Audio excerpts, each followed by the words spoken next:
नमस्कार, आप देख रहे हैं न्यूज इंडिया। मैं हूं आपके साथ रवीश और इस वक्त की बड़ी खबर मैं आपको बता दूं जो कि श्रीनगर से आ रही है। श्रीनगर में लश्कर का एक आतंकी आदिल मारा गया है। तो श्रीनगर में मारा गया है लश्कर का आतंकी आदिल। इस वक्त की बड़ी खबर हम आपको बता रहे हैं। 2 पुलिसकर्मियों की हत्या में शामिल था आदिल। तो श्रीनगर में लश्कर का आतंकी आदिल मारा गया है। 2 पुलिसकर्मियों की हत्या में शामिल था आदिल।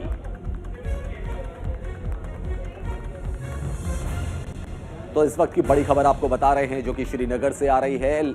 लश्कर के आतंकी आदिल को मार गिराया गया है। 2 पुलिसकर्मियों की हत्या का आरोपी था आदिल। और श्रीनगर में लश्कर के इस आतंकी आदिल को मार गिराया गया। हमारे साथ हमारे सहयोगी योति पचनंदा फोन लाइन पर हमारे साथ जुड़ चुके हैं। क्या जानकारी है, क्या अपडेट है इस मामले में? देखिए, श्रीनगर में एक बड़ा शॉर्ट सा इनकाउंटर हुआ। पुलिस को एक इनपुट थी कि आदिल पर्रे जो 2 पुलिस कर्मियों के हत्या में शामिल था वो श्रीनगर में। ज्यादातर श्रीनगर टाउन में इतने इनकाउंटर्स नहीं होते, ना आतंकवादी वहां देखे जाते हैं, लेकिन ये आदिल पर्रे श्रीनगर के आउटस्कर्ट्स में इनपुट्स थी कि वहां पर है। तो आनंद फानन में सुरक्षा बलों ने इसे कॉर्डन कर लिया और विद इन मिनट्स उन्होंने इसको मार गिराया। और ये जो आदिल पर्रे खूंखार आतंकवादी था लश्कर ए तैयबा का, इस पे सैफुल्लाह कादरी और जब सैफुल्लाह कादरी की हत्या में शामिल था और दूसरा गुलाम हसन डार उसकी हत्या में भी शामिल था। मैं आपको बता दूं कि जब ये सैफुल्लाह कादरी को हत्या करने गए थे तो उसके साथ एक 9 साल की बच्ची भी थी और आतंकवादियों ने उन पर भी दयानी खाई और उन पर भी गोलियां चलाई और जिसमें वो घायल हो गए और काफी देर तक हॉस्पिटल में रही। तो कुल मिलाकर सुरक्षा बलों को आज बड़ी कामयाबी मिली है और बहुत ही शॉर्ट स्पैन में और बड़े ही छोटे समय में उन्होंने इस एनकाउंटर को अंजाम दिया और बिना कोई नुकसान के इस आतंकवादी को मार गिराया। ज्योति, जैसा कि आप बता रहे हैं कि काफी समय से इसकी तलाश थी इस आतंकी की और 2 पुलिसकर्मियों की हत्या का आरोप भी इस पर था। एक बड़ी कामयाबी इसको कह सकते हैं सुरक्षा बलों को जो हाथ लगी है। एक सुरक्षा पुलिस कर्मियों की ही हत्या में जो शामिल था आतंकवादी, तो पुलिस कर्मियों ने ही एक बदला सा ले लिया। उनके मन में जो एक था कि इस आतंकवादी को कहीं से पाताल से भी ढूंढ कर लाना है, तो आज उन्होंने उसको उसके अंजाम में पहुंचा दिया। जहन्नुम में इस समय वो पहुंच चुका है।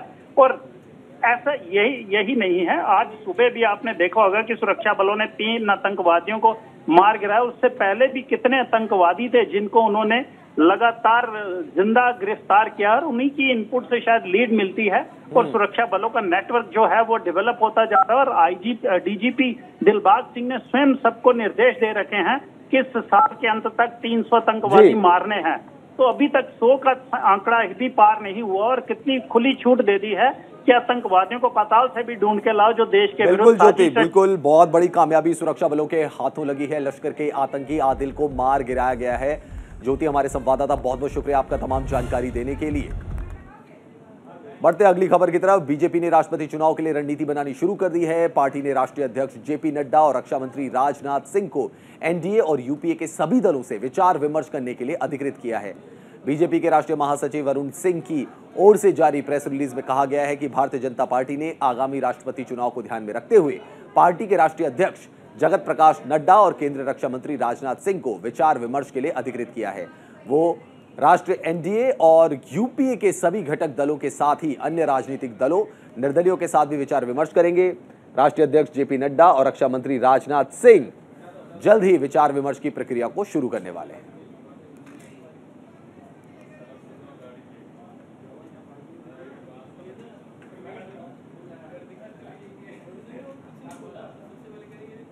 देश भर में कल कांग्रेस पार्टी ईडी की कार्रवाई के खिलाफ सत्याग्रह करने वाली है। कांग्रेस दफ्तर में बड़ा सा गुब्बारा लगाया गया है जिसमें सत्यमेव जयते लिखा हुआ है।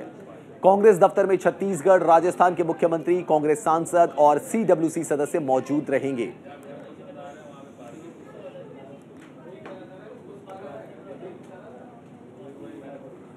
तो देश भर में कल कांग्रेस पार्टी का सत्याग्रह शुरू करने का इरादा है।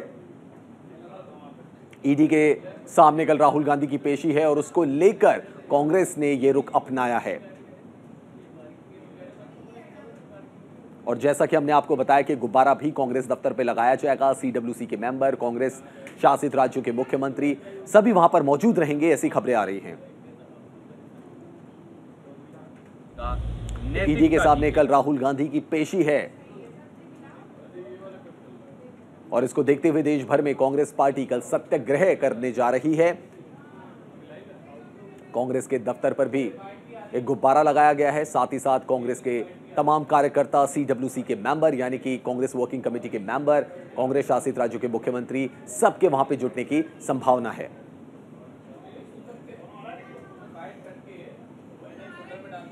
तो राहुल गांधी की कल ईडी के सामने पेशी है।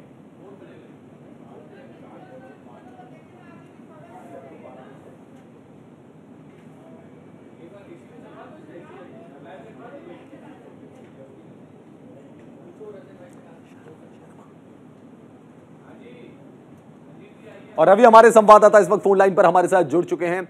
रवि, कल कांग्रेस ने एक बड़ी प्लानिंग कर ली है, राहुल गांधी की पेशी है। बिल्कुल, देखिए कांग्रेस पार्टी ने बड़ी प्लानिंग की है, बड़ा एक योजना बनाया है और सरकार को जवाब देने की पूरी तैयारी है कांग्रेस पार्टी की। आप देखेंगे कल की पूरे देशव्यापी सत्याग्रह कांग्रेस पार्टी का चलेगा।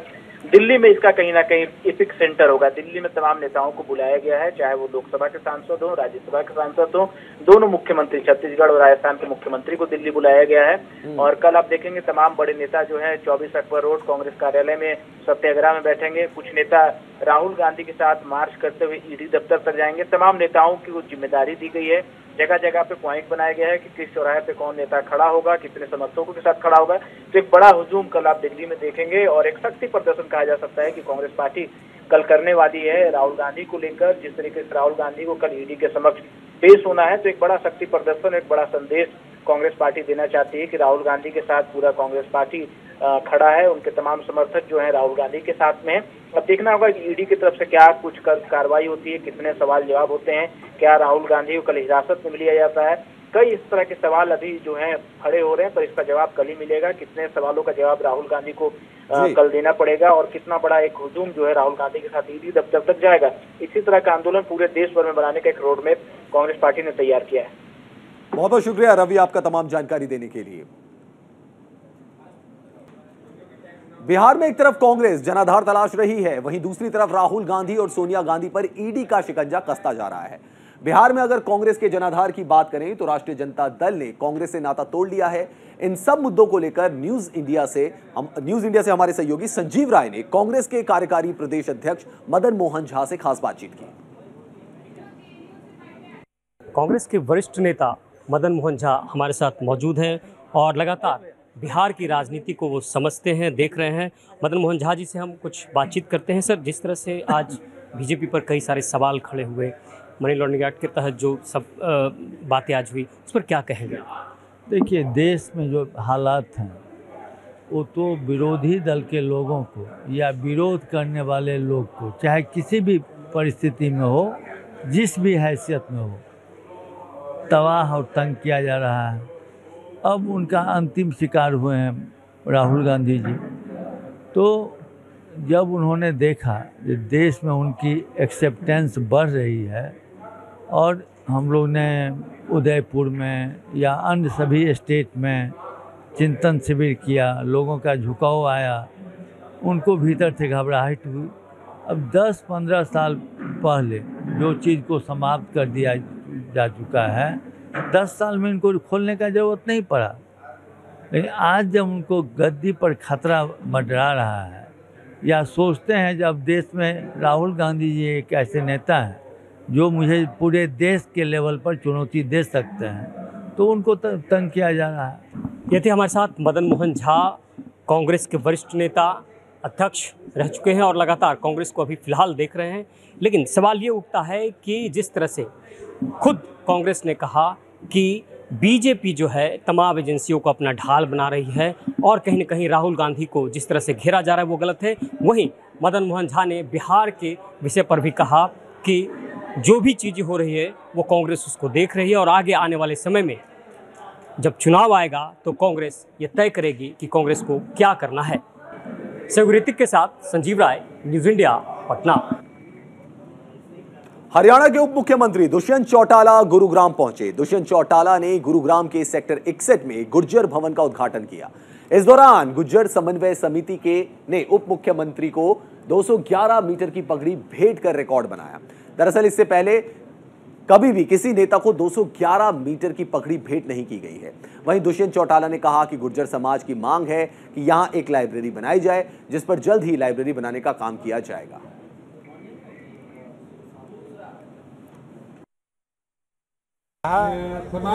गुर्जर समाज ने एक एक ईंट जोड़कर इस भव्य भवन का निर्माण किया है। मैं इनको बधाई देता हूं और इनकी एक बड़ी विजनरी सी मांग थी और मेरे को बेहद खुशी है कि सभी ने सामूहिक तौर पर ये मांग करी है कि यहाँ पर एक भव्य लाइब्रेरी का निर्माण हो, डिजिटल लाइब्रेरी का निर्माण हो। और मैंने मेरी ओर से अनंतराम जी को ऑथराइज भी किया है कि जितना भी इसका कॉस्ट आए लाइब्रेरी बनाने का, मैं मेरी डिस्क्रिप्शन। भारतीय किसान यूनियन नेता गुरनाम चड्ढूनी के गृह क्षेत्र शाहबाद किसान पंचायत में पहुंचे, जहां किसान नेता राकेश टिकैत ने किसानों के साथ हुए समझौते लागू करने के बारे में सरकार पर ढुलमुल रवैया अपनाने का आरोप लगाया। राकेश टिकैत ने कहा कि आगामी 17-18 जून को हरिद्वार में आगामी रणनीति बनाई जाएगी। सरकार धान की सीजन में 5 नहीं 12 घंटे बिजली दे। किसान मुकदमों या लाठी डंडों से नहीं डरने वाले हैं।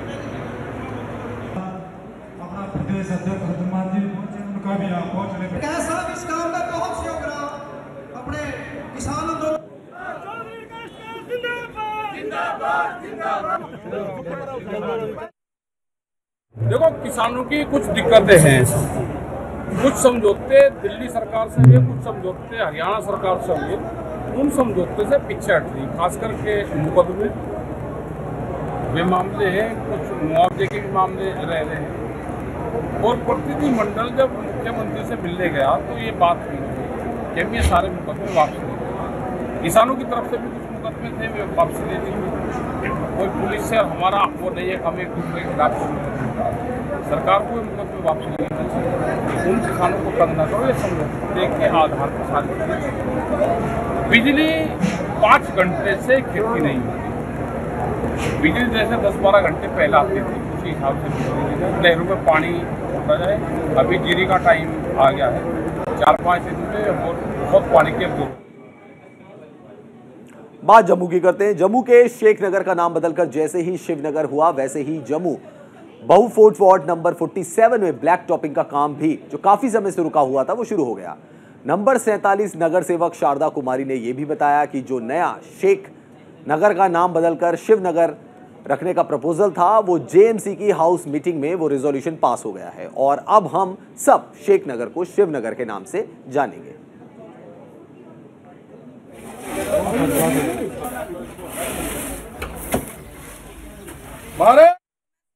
मैं बात करती हूँ कि जिस तरीके से हमारे बहु फोर्ट में जो डेवलपमेंट हो रही है, चारों तरफ हमारी डेवलपमेंट हो रही है, तो मैं सभी के सहयोग हमें मिलेगा तो मैं पूरे बहु फोर्ट को एक हम स्मार्ट वार्ड बनाएंगे। और इसके साथ ही मैं सभी को मुबारकबाद देना चाहती हूँ कि कल हमारे हाउस की बैठक थी, जिसमें मैंने एक रेजुलेशन रखा था कि हमारा जो जेडी कॉलोनी है, न्यू बहु फोर्ट है और हमारा जो शेख नगर है, इन तीनों में थोड़ा कोई डिफरेंट मुश्किल आती थी नाम से, तो एक रेजुलेशन मैंने रखा कि शेख नगर को बदल कर ये शिव नगर रखा जाए। ये मेरा रेजुलेशन पास हो गया। मैं सभी को मुबारकबाद देना चाहती हूँ कि आज के बाद ये हमारा, हम इसको शिव नगर के नाम से पुकारेंगे। जय हिंद, जय भारत। पटनी टॉप जम्मू कश्मीर का एक बेहद खूबसूरत हिल स्टेशन है। पटनी टॉप उधमपुर जिले में स्थित पहाड़ियों और हरे भरे मैदानों से भरा एक बेहद खूबसूरत शहर है। पटनी टॉप के कई खूबसूरत पर्यटक स्थलों पर कई अन्य प्रकार के स्पोर्ट्स एक्टिविटी भी कराई जाती है। लगभग 10,000 पर्यटक रोज पटनी टॉप पहुंच रहे हैं। पटनी टॉप में इस समय भारी भीड़ दिखाई दे रही है। न सिर्फ पर्यटकों को रहने की कहीं जगह मिल रही है, बल्कि गाड़ी पार्क करने की भी जगह वहां पर नहीं है। यातायात विभाग लगातार घोषणा कर रहा है कि गलत पार्किंग वालों की गाड़ियों को भी जब्त किया जा सकता है और 2,000 जुर्माना भी लगाया जा सकता है।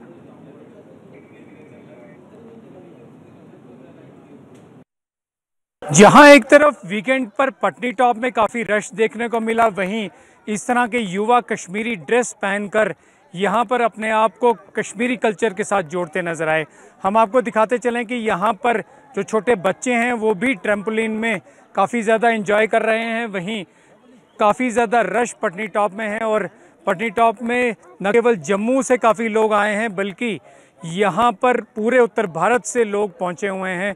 दरअसल पूरे उत्तर भारत में जिस तरह से प्रचंड गर्मी पड़ रही है, चिपचिप का मौसम है, उस सब मौसम से निजात पाने के लिए यहाँ पटनी टॉप में लोग पहुँचे हुए हैं। हम आपको बताते चलें कि गर्मियों की छुट्टियाँ चल रही हैं और जून के महीने में यहाँ पर हर साल की तरह इस बार भी काफ़ी ज़्यादा रश जो है वो देखने को मिल रहा है। पटनी टॉप की जो यहाँ पर होटल्स और गेस्ट हाउसेस की मिला के कैपेसिटी है वो 3000 टूरिस्ट को अकोमोडेट करने की है, पर इस मौजूदा समय में यहाँ पर रोज़ 10,000 से ज़्यादा टूरिस्ट पटनी टॉप पहुँच रहे हैं।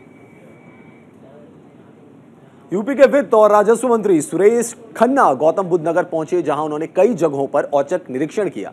इसके साथ साथ उन्होंने जिला अस्पताल और गौशालाओं का भी दौरा किया और कलेक्ट्रेट में अधिकारियों के साथ बैठकर यूपी सरकार की चलाई जा रही योजनाओं का स्टेटस भी जाना। गौतम बुद्ध यूनिवर्सिटी में कार्यक्रम का आयोजन किया गया। सुरेश खन्ना ने कहा कि मोदी सरकार और योगी जी के नेतृत्व में देश और प्रदेश तरक्की कर रहा है।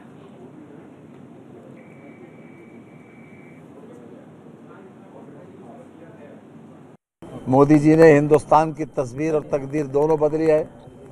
8 साल का जो उनका उपलब्धियों का कार्यकाल है वो अपने आप में इतना बड़ा है कि उनको शब्दों में बांधना मुश्किल है और पब्लिक परसेप्शन से बड़ा किसी भी सरकार के लिए कोई मानदंड नहीं है। आज देश का पब्लिक परसेप्शन क्या कहता है कि मोदी जी एक बार फिर से, ये एक दिन में नहीं बना, ये उनकी उपलब्धियों का और ख़ास तौर से जो उन्होंने बुनियादी ज़रूरतों को पूरा किया। अभी तक जो असेवित वर्ग था, जो समाज का सबसे ज़्यादा शोषित, पीड़ित, वंचित वर्ग था, उसी वर्ग को सबसे ज़्यादा लाभान्वित करने का जो उन्होंने काम किया है। आज 45 करोड़ खाते बैंकों में खुले हैं। अकेले उत्तर प्रदेश में इतनी बड़ी संख्या में ये खाते खुले कि लोगों का पूरी तरीके से न तो केवल मानसिकता बदल गई बल्कि उनका हाव भाव, चाल चलन, तौर तरीका सब कुछ बदल गया।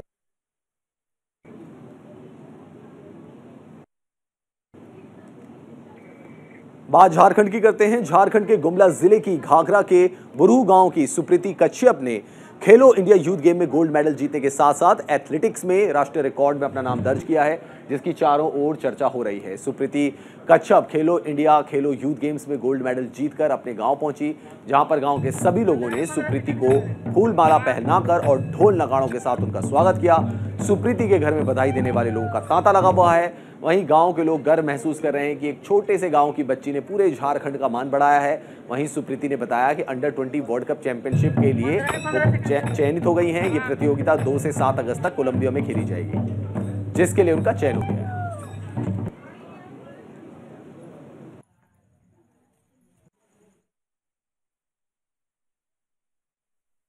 जीत कसरत तो सबसे पहले पूरी फैमिली को जाती है, फैमिली का सपोर्ट है तभी मैं आज यहाँ पहुँची हूँ और इसमें मेरे जीजा का भी बहुत बड़ा हाथ है। इनकी वजह से मतलब मैं सबसे पहले नुकरो डिब्बा गई, वहाँ पे मतलब मेरे जीजा ही लेके गए थे, तो फिर वहीं से गेम का स्टार्ट हुआ। आगे अब फिलहाल तभी मेरा वर्ल्ड कंपटीशन जो साउथ अमेरिका में होने वाला है, उसके बाद 2026 में जो ओलंपिक्स गेम है उसकी तैयारी हो रही है। बात हरदोई की करते हैं। हरदोई में ट्रांसफार्मर में भीषण आग लग गई। आग लगने से निकल रहे लोगों में भगदड़ मच गई। बिजली कर्मी अरुण श्रीवास्तव दमकल को उन्होंने सूचना दी, वहीं सूचना मिलने के बाद भी दमकल कर्मी मौके पर नहीं पहुंचे।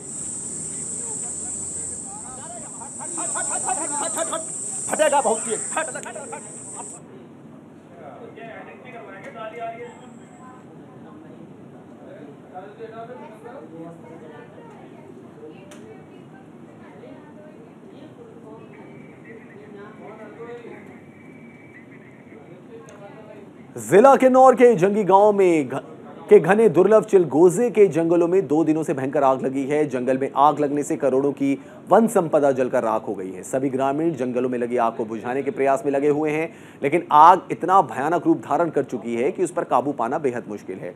2 दिनों से लगी भयंकर आग जंगलों से गाँव और गाँव से रिहायशी इलाकों की ओर भड़कने लगी है। आग लगने के कारणों का भी पता नहीं चल पाया। बता दें कि इस वर्ष जिले में भयंकर सूखा पड़ा हुआ है। ऐसे में एक चिंगारी पूरे जंगल को तबाह करने का काम कर रही है। आग लगने से जंगली जानवर धीरे धीरे निचले क्षेत्रों में पलायन कर रहे हैं, तो वहीं कई जंगली जानवर आग की चपेट में आने से मर रहे हैं।